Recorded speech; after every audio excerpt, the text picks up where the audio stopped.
uma infecção urinária que não responde ao tratamento, uma mancha no pescoço que ninguém explica, sede constante e um histórico familiar que carrega informações importantes. Neste vídeo, vamos investigar o caso clínico 8 e compreender como sintomas aparentemente desconexos revelam juntos um quadro metabólico mais amplo. A AFJ tem 59 anos, é professora e mora em Vespasiano, Minas Gerais. Há 4 meses, procurou a emergência apresentando dor ao urinar e febre de 38 graus Celsius por 4 dias consecutivos. O diagnóstico inicial foi infecção do trato urinário, tratada com ciprofloxacina. A paciente fez o uso correto da medicação. Porém, nos 2 meses seguintes, a infecção voltou. No último mês, surgiram novos sintomas. Muito mais urina que o normal, sede constante e acordando várias vezes à noite para ir ao banheiro. Ela também notou uma mancha escurecida na nuca, a chamada acantose nigricans, e foi encaminhada ao ambulatório de endocrinologia. A paciente nega doenças crônicas, alergias, etilismo e tabagismo, mas é sedentária. No histórico familiar, o pai faleceu aos 52 anos por infarto agudo do miocárdio e a mãe é diabética tipo 2 e hipertensa. Diante de todos esses achados, a hipótese diagnóstica é diabetes mellitus tipo 2. E para compreender essa hipótese, é necessário entender primeiro o que ocorre no nível celular. Em condições normais, a insulina produzida pelo pâncreas se liga aos receptores celulares, permitindo a entrada de glicose nas células. Por meio desse mecanismo, a glicemia permanece dentro dos valores controlados. No diabetes mellitus tipo 2, as células passam a responder de forma inadequada à insulina, impedindo a entrada de glicose nas células, processo conhecido como resistência à insulina. Como resposta, o pâncreas aumenta a produção de insulina na tentativa de manter a glicemia estável. Essa compensação, no entanto, não é sustentável. Com o tempo, as células beta-pancreáticas se esgotam, a produção de insulina torna-se insuficiente e a glicose passa a se acumular no sangue, configurando a hiperglicemia.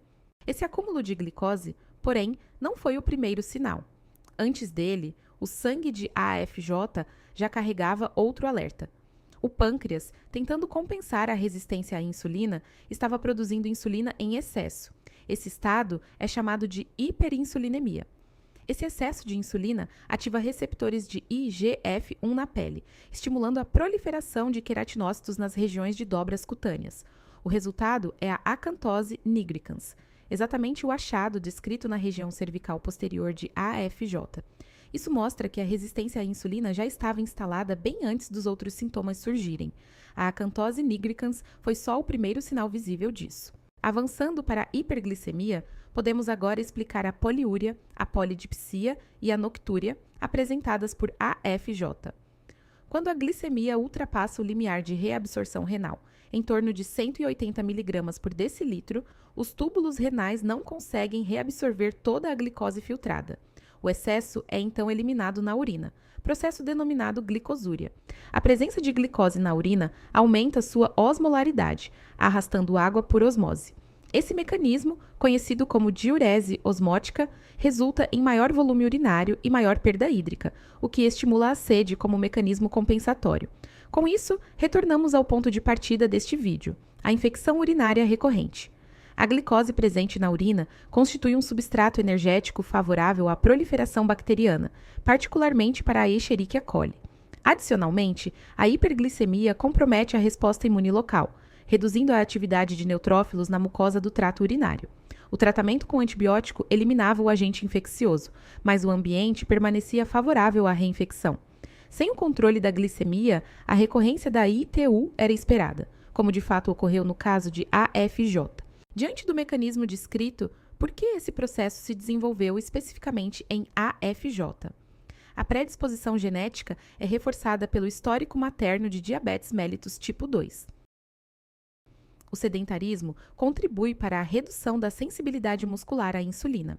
E, embora não mencionado anteriormente, deve-se considerar o período de pós-menopausa, no qual a redução dos níveis de estrogênio favorece o acúmulo de gordura visceral e o agravamento da resistência à insulina. Esses 3 fatores não constituem causas isoladas, mas sim o contexto sobre o qual o processo fisiopatológico se desenvolveu de forma progressiva e assintomática. A confirmação diagnóstica depende de exames complementares.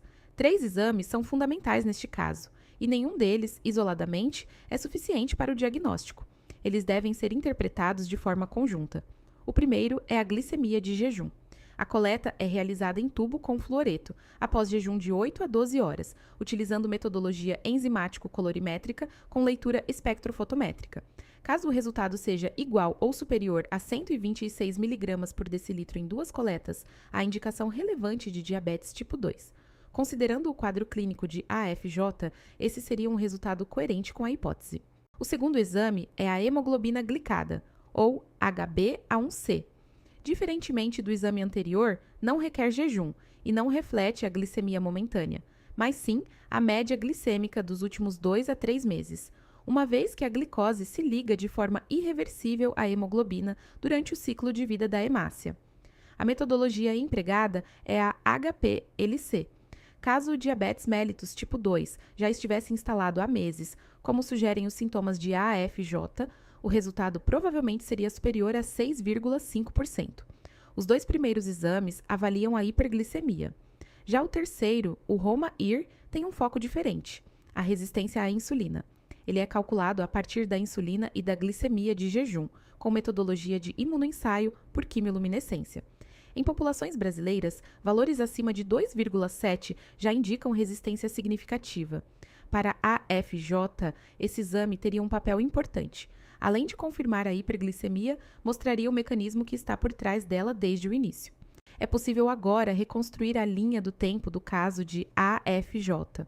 O processo teve início de forma silenciosa, favorecido pelo histórico familiar, pelo sedentarismo e pela pós-menopausa, com o desenvolvimento progressivo de resistência à insulina. A primeira manifestação visível foi a acantose nigricans, indicando hiperinsulinemia compensatória. Com a progressão para hiperglicemia, instalou-se a glicosúria, criando condições favoráveis para infecções urinárias recorrentes, o primeiro sintoma percebido pela paciente. Por fim, o surgimento de poliúria, polidipsia e noctúria sugere que o diabetes mellitus tipo 2 já estava estabelecido, embora ainda sem diagnóstico. O encaminhamento ao ambulatório de endocrinologia representou a conduta adequada diante do quadro apresentado. Os exames discutidos, glicemia de jejum, hemoglobina glicada e HOMA-IR, constituem os próximos passos para a confirmação diagnóstica e o início do tratamento. O caso de AFJ ilustra como manifestações clínicas aparentemente isoladas podem, quando analisadas em conjunto, fazer parte de um único processo metabólico, reforçando a importância do raciocínio clínico integrado.